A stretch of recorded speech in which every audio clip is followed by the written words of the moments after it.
I'm Diane Fasalius. I actually grew up in the area, went to school at Cuba City High School here, and this is Katie Ganter. We're with Hospice of Dubuque, and we're both nurses. I am currently in a position where I am a community education specialist, so I'm going to kind of give you a little bit of information about what hospice is. Some of you probably know, but maybe if you don't, I want to give you that. To kind of clarify, hospice is not a place, but it's a way of caring. So hospice, the word hospice comes from the root word hospitality, which is traced back to medieval times when it referred to a place of shelter and rest for weary or ill travelers on a long journey. It was first applied to care for the dying patients by a lady by the name of Dame Cicely Saunders, who began work with the terminally ill back in 1948. Actually, she was a World War II nurse, and she was distressed that these soldiers and people were dying and they were in such distress. So it was her intention to improve that and make that better. So she actually, after the war, went back to school and became a social worker, and then she eventually went on and became a physician. She actually went to create the first modern hospice that we know of, St. Christopher's Hospice in a suburb of London back in 1967. Now that's not all that long ago. That whole concept of caring for the terminally ill crossed the ocean to America with the first hospice in the United States in Connecticut in 1974. Locally, our Hospice of Dubuque was started as a school project by a nurse who was returning to school to get her BSN. She had a small group of volunteers who worked to create our hospice, and that started in 1981 with a mission statement of providing compassionate care for the terminally ill and their loved ones. And we started serving patients in 1983, so we've been around for a long time.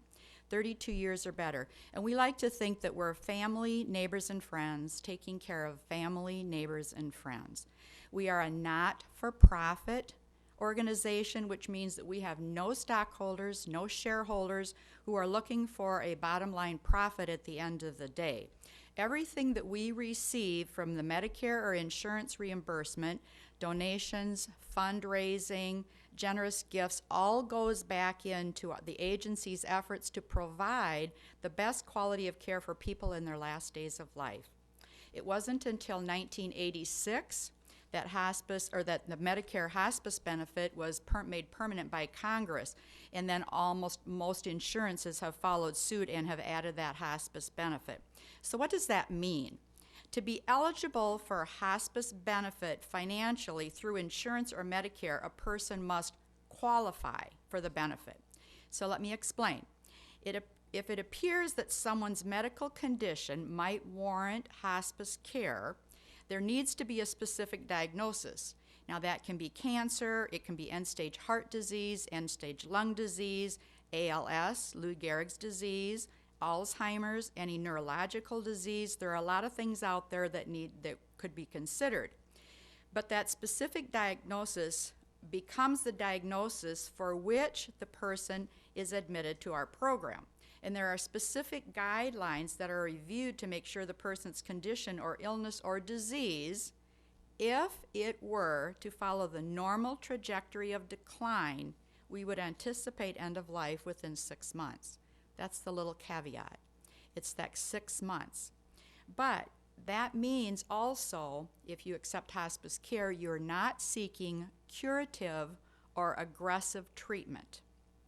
So we're talking about aggressive chemotherapy, surgical procedures, treatments that were intended to actually cure or get rid of that medical condition.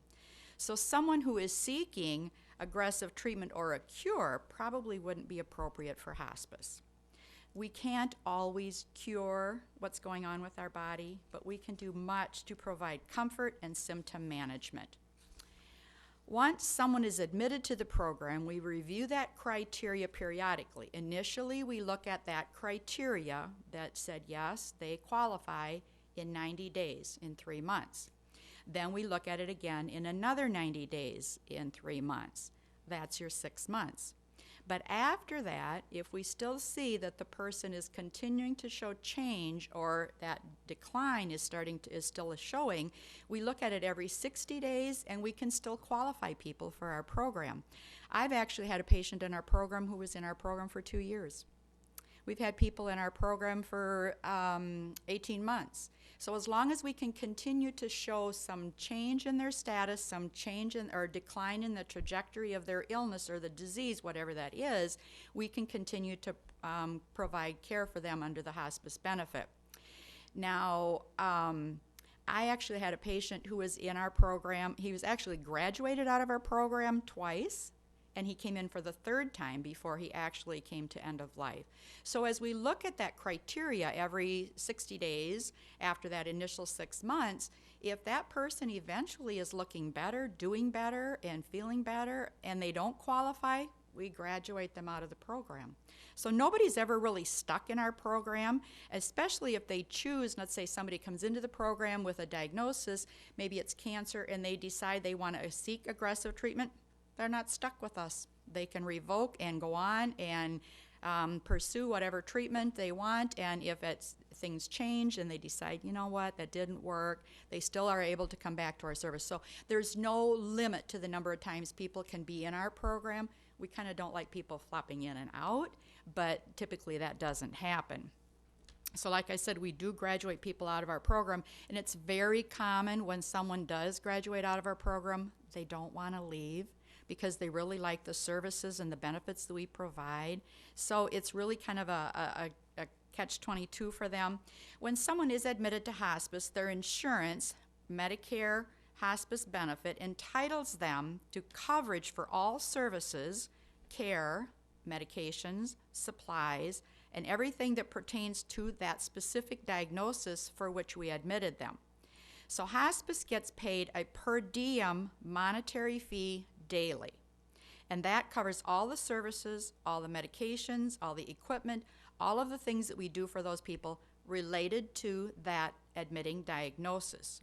We facilitate getting the needed supplies, whether it's shower chairs, commodes, walkers, wheelchairs. We even get hospital beds, and whenever they're needed. That is the hospice responsibility according to that payment that we get. We can also facilitate the transfer of a patient to a nursing home if that's needed. We have a loan closet in our facility that we store equipment, and people provide and offer and give us equipment that we use to get that and to provide that for our patients. Any cares, services that are needed for issues not related to that admitting diagnosis are still covered by that original Medicare or the insurance. So if you've got if you're in with I would say maybe cancer and you break a foot or something, you still access your Medicare or your insurance benefit to cover that particular part. If it's related to the diagnosis that we have you admitted to hospice for, it's our coverage. So, and we never deny anybody if they want to seek coverage or if they want to seek a treatment for whatever it is, we support them in that. So why would you want hospice care? Well, not being able to cure what can be wrong with our bodies, hospice care actually focuses on relieving symptoms and optimizing patient comfort and bringing the most quality of life to the days the person has available to them. We cannot, nor do we have any ability to shorten or lengthen the number of days a person may have, but we do have the ability to make those days comfortable and peaceful. And we work hard at helping people achieve any goals they may have. So I tell people, a lot of people think, well, you come into hospice and then you're going to die. Well, that does typically happen, but a lot of times I say we have no idea where end of life is out there. That 6 month is kind of an idea that the doctor has to certify to, but we don't have the ability to shorten that time. We don't have the ability to lengthen that time, but what we have the ability to do is to make from here to here peaceful and comfortable and to really accomplish some goals. So what I like to tell people that is considering hospice care is never, ever giving up or losing hope. Really what it is, it's about claiming to live life on your terms to the best of what is available to you. We always have hope, and I tell people, but what we hope for sometimes ends up changing. We are not about gloom and doom. We are about life and living. And I've got some stories that I'd like to share before we're finished here. Where we see patients, we can see patients in their home, in a relative's home, in the nursing homes, in residential facilities. We see patients wherever they are. We go anywhere.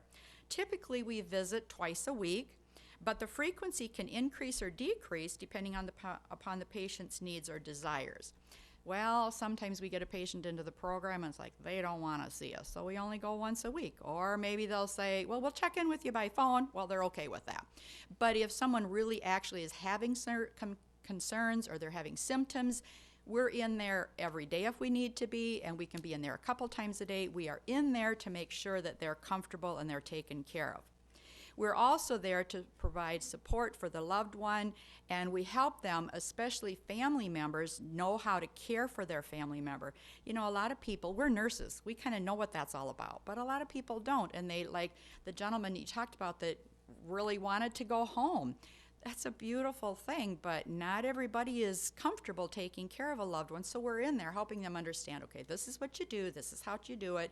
So we give them a lot of training and understanding and make it as stressful as possible. We walk with the patient and family on this journey, and we meet people where they are in their life. We are not there to change them, but to help them. The Hospice of Dubuque service area covers all of Dubuque County and some of the fringe counties that are connecting us. We also serve northwestern Illinois and southwestern Wisconsin. We serve an area from Dubuque within about a radius of 30 miles because we want to be available when families need us. When we get a call, we want to be able to get to them without any delay. So we can receive referrals from anyone. It can be from family members, from doctors, nurses, it can be from nursing homes, it can be from the hospital, concerned family members, anyone who thinks they know of a relative or they know of someone who's kind of showing some decline. And what I tell people is we don't look at what happened yesterday or today. We look at now what has happened, what's different from maybe 3 months ago or maybe 6 months ago. If you're seeing that trajectory of decline, and usually it's linear unless there's an acute event, and then it can drop off pretty rapidly. For most cancers, you'll see it pretty much linear in a horizontal, and then it kind of drops off. If you're looking at something like end-stage heart or lung disease, the decline is angular, but it has those little dips. And then they come back up, but their really baseline never gets back up to where they were, and then another little dip. But that decline continues on that trajectory. So we accept patients from everywhere. We actually, if a family member is coming from a tertiary facility like Madison or Iowa City, and we do get a lot of those referrals, sometimes people don't have a family physician in the area. We have 2 absolutely awesome medical directors who assume care. They will assume the care for that patient, and they will become the doctor for them. So we accept any patient. We never, ever turn anybody away. And as hard as this is for me to say, there are hospices that will turn people away and say, no, we don't want to accept you. And sometimes that's a financial thing or whatever, but we have never, ever turned anybody away. Like I said, if the patient doesn't have a local doctor, we have these medical physicians that are our medical directors that assume care. And we work with the patient's local primary physician. We're in close contact with them, then we update them with the ongoing. We consult with them with issues ongoing. The primary doctor always remains involved, and we accept all patients with needed services. I actually had a patient who the baby came home from the hospital after birth with our services. And it was some congenital heart things that were going on with the baby. And so we were able to get that family home with that new baby, get them settled, help them understand what was going on with the equipment, and got them all taken care of. And eventually they chose, which I would too, to go on and have more service as far as evaluation. That little girl just turned 8 this summer. So we were able to help that family get home. So we're not always enmeshed in people to the point where they die. We do help people in those areas.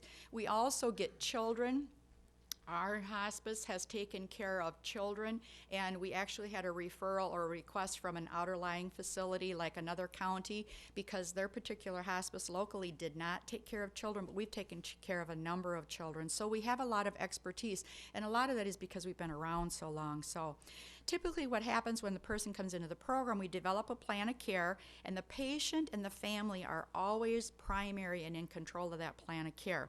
We meet people where they are, no matter what their financial, ethnic, cultural, or spiritual background is. We see people from birth to whatever age. We do not ever force anything on anyone. We offer, we suggest, we explain, but ultimately is the patient and the family who decide what they want. We are there for support in living life on their terms. We honor and respect their informed decisions, and that's part of our job, is to give them the choices. And I always tell people when I come in, I will never, ever force you to do anything. But I would be remiss if I didn't give you all the choices. So you get to hear all this. That doesn't mean I expect you to do it. It means that I want you to weigh the decisions, and then you get to decide. Some of the concerns that we have is that there are a lot of myths out there, especially related to medications. So people think we over-medicate. Well, the truth is that sometimes the patient is naturally declining. And then the medicine that we use to make them comfortable according to their wishes kind of actually seems like that's causing more of a decline when typically it isn't. So we always start out with the smallest dose that we can, no matter what the reason for using it, and we just titrate or we increase it in small increments until it's to the where the patient is comfortable and they're not having that distress. So that's another part of our role, is to be able to help families understand that we can take that medicine away, but it's kind of like the horse out of the barn. If you let that symptom get out of control, and then you have to work 10 times harder to get that back under management. So that's what we're about. As much as providing the support, is giving them the education to help them understand. Our services are geared to providing comfort, peace, and helping patients get the most out of the life they have left, however long or however short that may be. Like I said, we never ever force anything on anybody. We have multiple support therapies in our program. We are an interdisciplinary team. We get together every week and we kind of review what's going on. Okay, what's the problem here? What's the problem there? Okay, what can we do to fix that? So we have, like I said, our doctors, our nurses, our social workers. We have supportive therapies in music, massage. We have volunteers who come and sit with our patients. We have spiritual support if they need it. We have dietary support, hair care. Even pet therapy, and then always the needed bereavement that kind of follows that loss. You know, the huge, huge heartache for us is that we don't get patients into our program early enough, and it's not uncommon, and we've had it multiple times where we'll get a referral on a patient, and we may get in there and get the admission, and they die within 24 hours.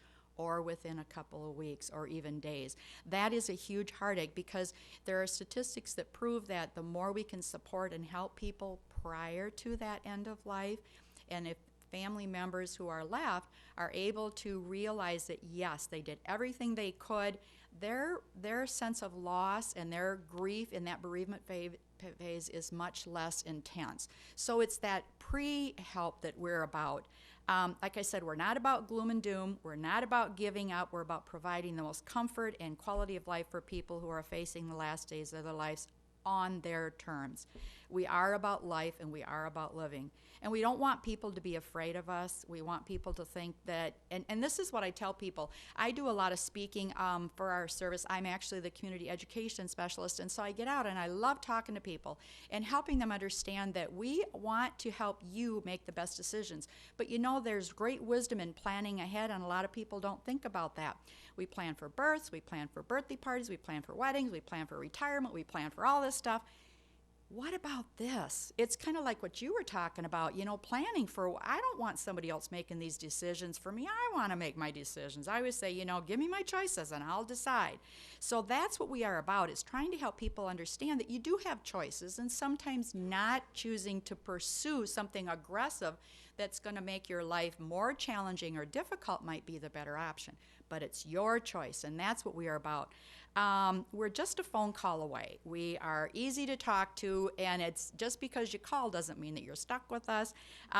Like you were talking about, Phil, one of the things I like to share with the people that I speak with also is there's a thing out there, we know what a will is. The disposition of your property, your possessions, your belongings. But there's also something out there that is called an ethical will. It's what do we want to impart to those people that are left behind us? What is it that made us who we are? What are our values and our principles, and what are the things that are most important to us? So I kind of try to help people understand that that's another option that we can kind of work with. Now, I want to tell you just a couple of cute little stories. Some of the experiences that we have in hospice, you think that we're sad people and we're always in gloom and doom, but we're not. I had a lady one time who was dying, and she was in her home, and we had the hospital bed in there. And I said, is there anything I can get for you when I come next time? And she said, well, I would like a beer. I said, oh, well, okay. I said, she wanted a Miller, and I thought, all right, cool, I can do that. So I came back the next time, and I brought her beer. So I'm standing there, and I've got this beer in a little cup or whatever, and I'm kind of feeding it to her, and she's taking a sip from it. And I said, what do you think of the beer? And she said, well, it would have been better if it was a light. It's like, okay, all right. Now, there's a difference between hospice care and home care. We also had a patient one time, and he was really a cute guy, but he had home care because he had end-stage heart disease. And so home care had kind of been in there, and they kind of reprimanded him because he had actually eaten ham on Easter.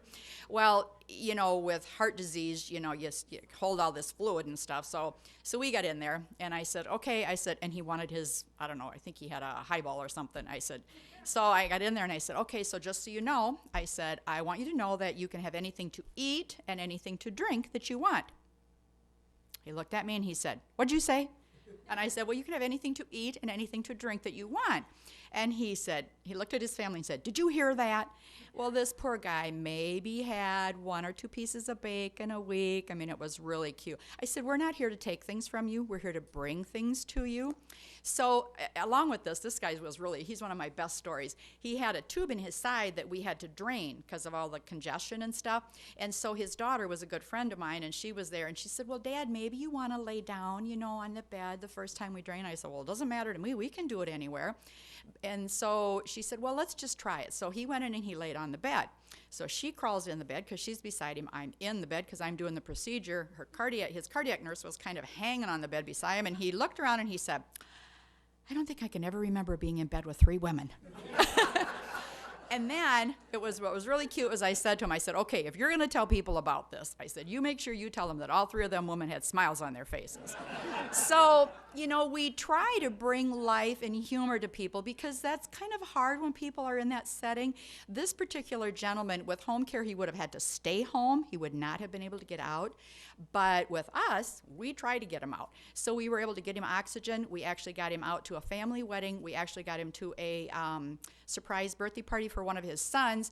And a beautiful thing was he used to take his kids when they were younger to McDonald's for an ice cream cone. He was actually able to go on a ride with them and buy his kids an ice cream cone before he died. So there are a lot of wonderful, beautiful things that we can do. Like I said, we're not about gloom and doom. We're not scary people. We're kind of fun, aren't we, Katie? But I don't get to talk. I know.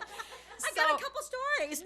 Okay, so Katie can tell her stories. So what I suggest for people is I would love to come and talk to any groups that are a little afraid of us so they know we're not scary. And if you have any questions, we're a phone call away. If you don't qualify, you don't qualify. Darn. And it is, yeah, I know. So we're going to be around if anybody would like to ask questions. If anybody has any questions, please don't be afraid to ask. So I just want to end just a little bit. I live in town here in Cuba City, and it's Hospice of Dubuque and in the area, though. That's for all of us here, too. And so kind of typically, we have nurses scattered out in the tri-state area. You're going to see probably a familiar face if you have your nurse coming in. You're going to see green because that's our motto. We wear our hospice green. And you may keep your family doctor. If you've got your doctor in Madison and you want updates to them in Madison, that can be done. Diane said, if you don't have a local physician, then because you've been doctoring elsewhere, we have that available too. And we're close by. We're available 24 hours a day. And you don't have to do that anymore. But I'm newer to the program yet. We do the overnight stuff too. And so, if you're worried or what's going on, you're just questioning and you're fretting and it's 2 a.m, you just give us a call. We're at the end of that phone. We can help you with just what we recommend, or we can come on out and see you, and it won't be very long and we'll be there. So it's just that supportive knowledge, knowing you're there, and sometimes that's all you really need. But we're happy to come out and be available to you. I've got a couple stories, but I don't think I should share them. Later, maybe. You got better ones, I think, so. All right, so any questions, or we'll move on to the next speaker? I want to thank Kevin for inviting us. We really appreciate the presence in the community. So, like I said, sometimes as I'm listening to the other speakers, I'm thinking sometimes you don't know what you don't know. And I think that's what's hard. So being in a forum like this, where you get to hear these other people, it really is helpful to have that information. We're all here because we're kind of thinking ahead. Everybody's here with concerns that they have, and they're issues that we typically see people encounter later in life. So we have different issues when we get older than we have when we're younger, and like the girls before me said, we plan ahead for everything. We plan for weddings, we plan for education, we plan for our kids' education, we plan for retirement, we plan for all these things. More and more people are making part of their planning strategy to pre-plan their funeral. And so I first did this with people when it was the late 80s, and pre-planning a funeral was a concept that not a lot of people were thinking about yet. And I got a lot of questions about why would I want to do that. And today still, there are people who recognize that it's being done but still question why. And so they'll ask a lot of times, well, why do other people pre-plan? Well, when they surveyed people, the primary reason people gave was peace of mind. Because I just want to know it's done. I don't want anybody else to have to think about it, and I don't want to think about it anymore. I kind of want to get it done and, set it and forget it kind of thing. And so when they plan, they want that peace of mind for themselves, and they're thinking of their family too, because they think, well, I don't really want my family to have to think about all of this when they're under the gun because I'm already gone. Has anybody here had to take part in making that arrangement conference after a person's death has already occurred? There's several hands. Okay. Has anybody had the experience when that person who passed already had a pre-arrangement in place? Okay. So with the people who had a pre-arrangement, did you find that there was some comfort to you in not having to make all of the choices at that time? Okay. When people had arrangements, though, where there was no pre-arrangement, let me ask, for the element of surprise, did you ever anticipate there were that many things to think about and choices to make? Okay. So it's kind of like this. When I think about people planning, I see a correlation, or I see a relationship or a parallel between planning for an event like a wedding or a bar mitzvah or a coming of age party, and then planning a funeral. Think about the elements you have to think about. Musicians, sometimes clergy, where people are going to stay when they come from out of town, because families are scattered all over the country today, right? What are you going to feed them when they get here? What are you going to have for the type of service? And all of these things have to come together. Well, when you're planning a wedding or a coming of age party, you usually have some months to plan this. But when it's a funeral, you got to put it together in a few days usually. So there's a big difference, and there's a lot of pressure involved when that's the case. So you can take care of these things ahead of time and head all of that off at the pass. And sometimes it's tough for people to think about. Sometimes you need a guide to help you figure out what choices you have to make and so on. So that's kind of where your funeral director can come in and sit down with you and say, okay, these are the considerations you have to make. And sometimes people want to go through a real detailed plan. Sometimes people want to keep it generalized. But the idea is that you have a guide with your local funeral director, whether it's here or whatever town that you're from. If you're going to pre-arrange, your funeral director really is your source of help. People plan for other reasons too, and the other reason that they gave secondarily was a financial reason. And when you're talking about financial reasons, it's kind of twofold. First, you've got financial in as much as, okay, I want to pay for it and I want to save my family from having to pay for it. That's kind of basic, and that's a goal that a lot of people have. But there's another financial reason that people have, and that boils down to some of what Phil talked about, and it's protecting assets. Because we work hard and we think, well, we ought to be able to keep as much of that as possible and then pass them on to the people we leave behind. And that's a really nice concept. Well, the fact is, if you don't plan far enough ahead, you might not get to do that. And so there are ways to protect some of those assets. And that ties into pre-arranging a funeral for a lot of people, because the state has certain things that in that 5-year period that they look back, they'll allow you to spend your money on and not hold that against you. One of them is the ability to be able to plan for and pre-fund a full funeral for yourself, and also to use your funds, if you want to plan for and fund a whole funeral for your spouse.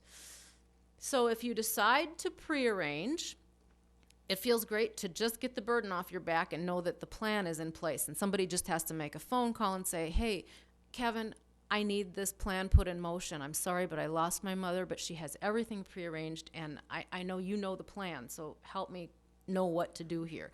And they can do that and take care of it. But if you've pre-funded it, well, then your family doesn't have to worry about where they're going to get the money to buy all the things on your wish list, so to speak, you know?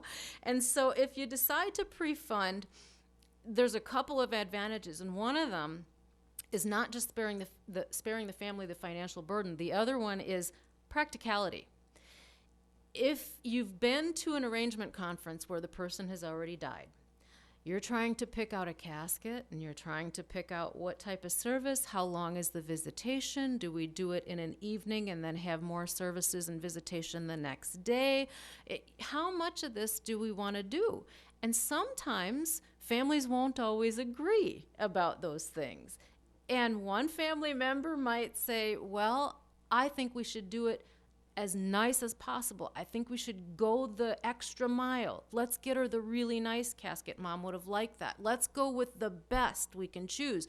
Well, a lot of us are pretty practical minded. And if you want to prevent the overspending that oftentimes happens when people's emotions are running high, then planning ahead lets your family know what you wanted, and they won't have to feel badly if they think that, oh my, I should get her the most expensive casket, but you had something more modest in mind.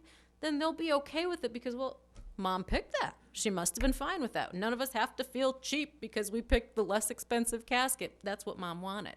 And so from a practicality standpoint, you can have a little bit of control over that overspending, and you can curb that. And with protecting assets, like I said, when you apply for medical assistance, you heard there's a $2,000 limit on what you can have liquid and available. And so if you want to take care of pre-funding your funeral, it's a little bit of an extra step to make sure you protect it so that medical assistance or the estate recovery program doesn't have access to it, and so on and so forth. While you're still living, you can't be able to get that money back. Medical assistance says it's got to be, if it's going to pre-fund a funeral, they recognize what they call a life insurance funded burial contract. And in order to have that, you have two parts to that contract. On one side, you've got the insurance contract that funds your funeral, because the death benefits from it are there to pay for your funeral. That insurance contract is between the insurance company and the person whose life is insured, and they promise to pay a certain death benefit when that person dies. And you hate to say the term die, but I have it on really good sources that the mortality rate in Wisconsin is at 100%. It's going to happen to everybody. So you've got a contract that the insurance company promises to pay a benefit when that person dies. The other part is a contract where it's a burial contract. It sounds bad, but all it is a funeral director and their funeral establishment promises to provide certain goods and services for that person when they die. And those two contracts are separate and independent, but you have to tie them together for the state to recognize as a life insurance funded burial contract. And the mechanism that ties them together is an irrevocable assignment. And what it does is takes care of two things. It makes sure that first, during the lifetime of the insured, while they're still alive, all of the values and money in that policy are irrevocably assigned and untouchable. And the ownership rights, like the right to surrender that policy and get money back out of it, all of those ownership rights are also irrevocably assigned to a place where nobody can touch them until the insured dies. The second thing the irrevocable assignment does is it makes sure that the funds that pay out when the insurance company fulfills their promise and pays the death benefit, it says the money can't go anywhere until all of the funeral bills that are in this burial agreement have been paid for with those proceeds. So the question always comes up, okay, so what if there's money left over? What if Dad chose a full burial and we decide, let's just cremate him? And so instead of $8,000, maybe it's only $4,000. And so can we get the extra $4,000, right? So families want to know.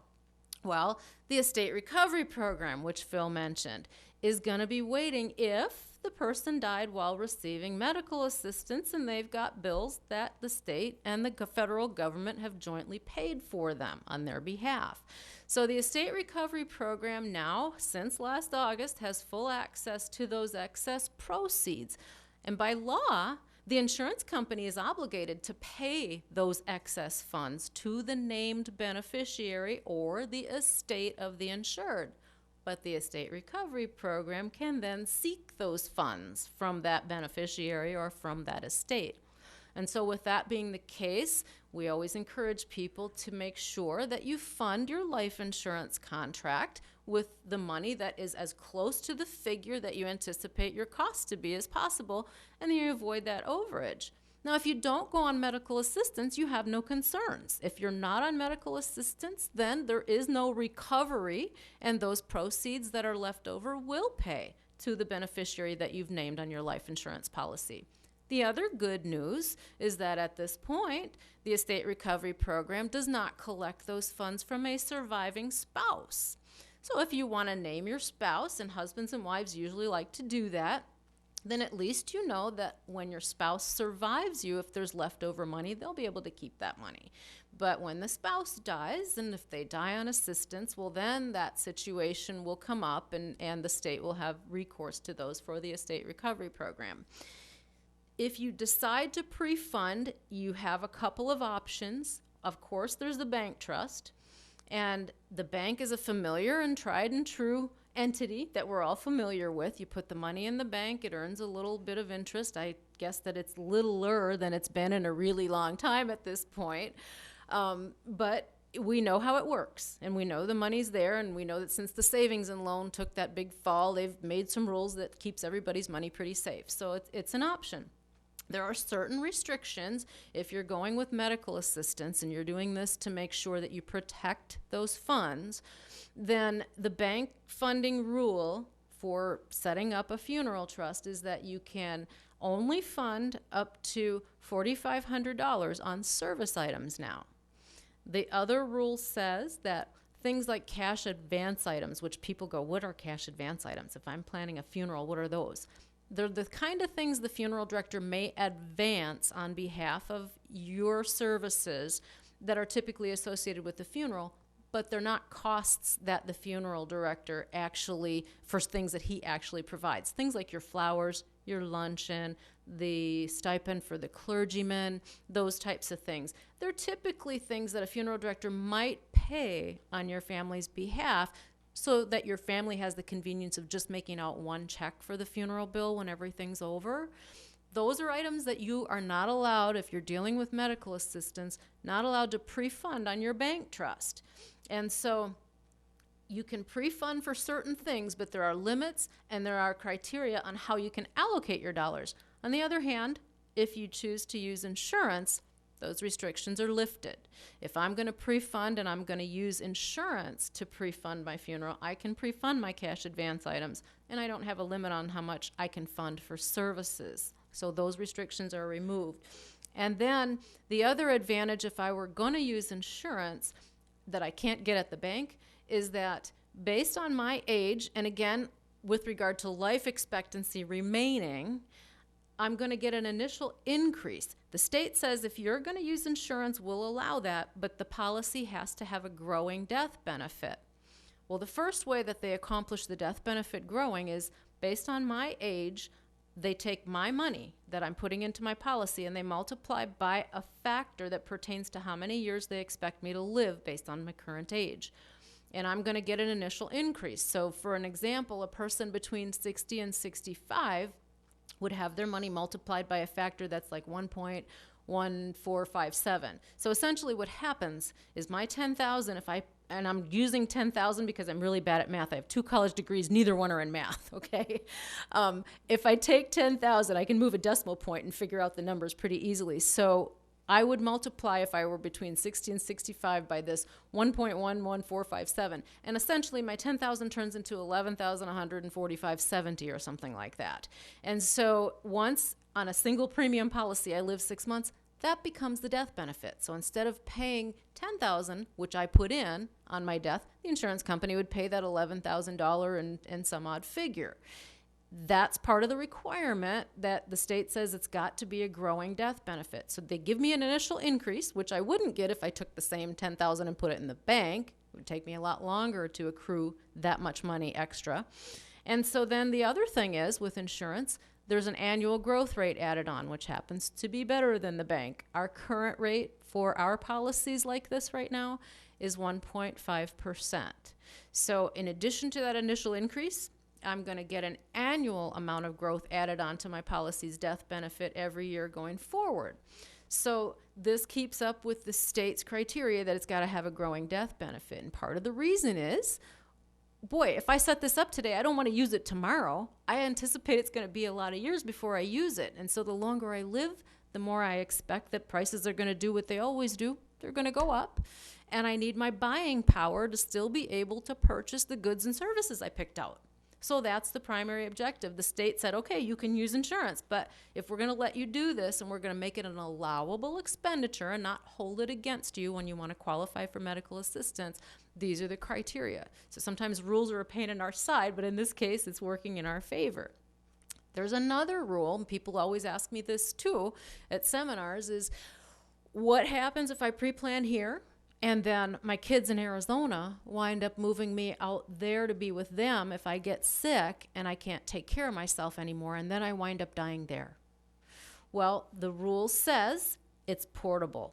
And so if you go someplace else and you wind up dying and your kids decide, I'm not bringing mom back because she spent 10 years and all of her life is here now, so we're going to have her and have her services here and have her burial here, then the law stipulates the insurance company must pay the full death benefit to the provider of service at the time of need. If that happens to be in Arizona, we're obligated to pay that provider in Arizona.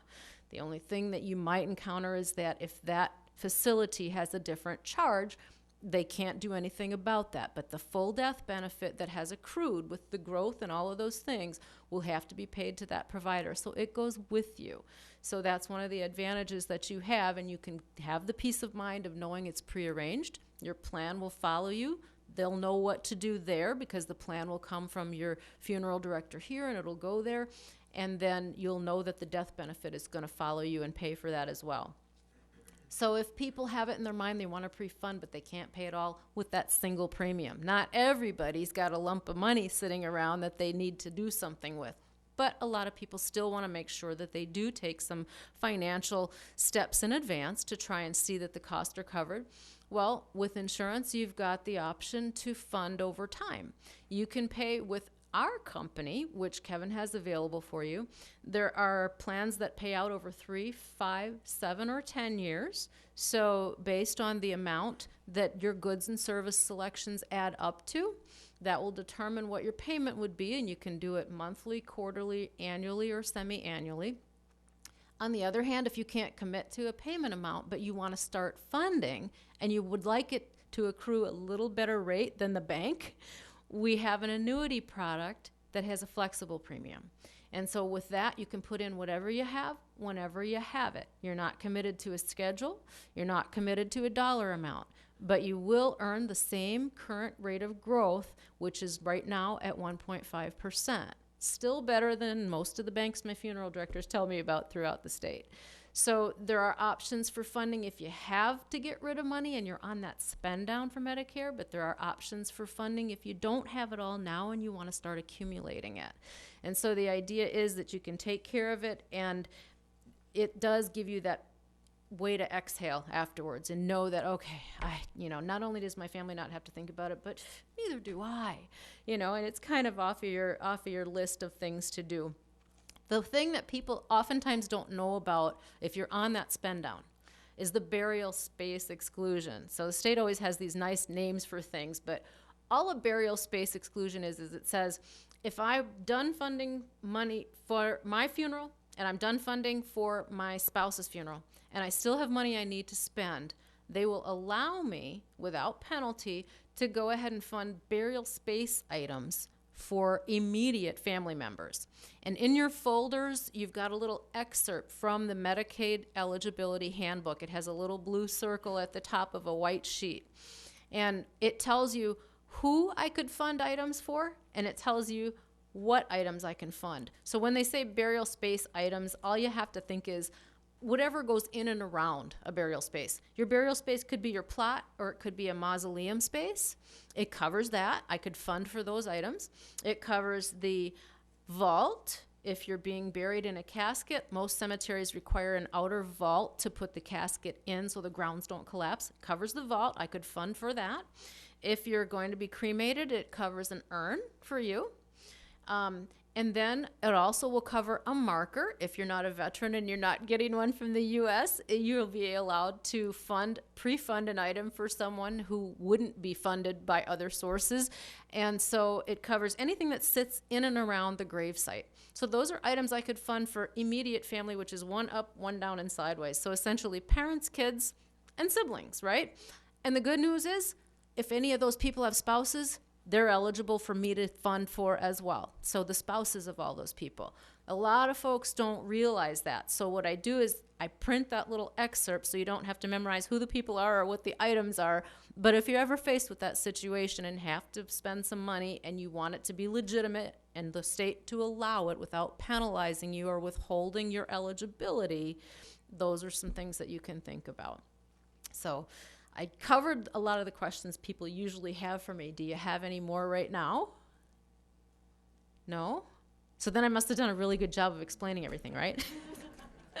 So I'll be around afterwards in case there are any questions that come to mind or if there's something you didn't want to ask in front of everybody else. But your first step really is to sit with your funeral director. You can take care of this. They'll guide you through the decisions that you have and the choices that people have to make. And then when you decide whether you're going to pre-fund or not, you know what your options are, and Kevin has all those options available for you. And really, there's a little memorial guide, and that will help you gather thoughts if you really don't know where to start. And that way, when you come in, you'll have some of the information together already, and you can sit down with your funeral director to guide you through the things that most people don't realize they have to think about because there's so many choices. Okay?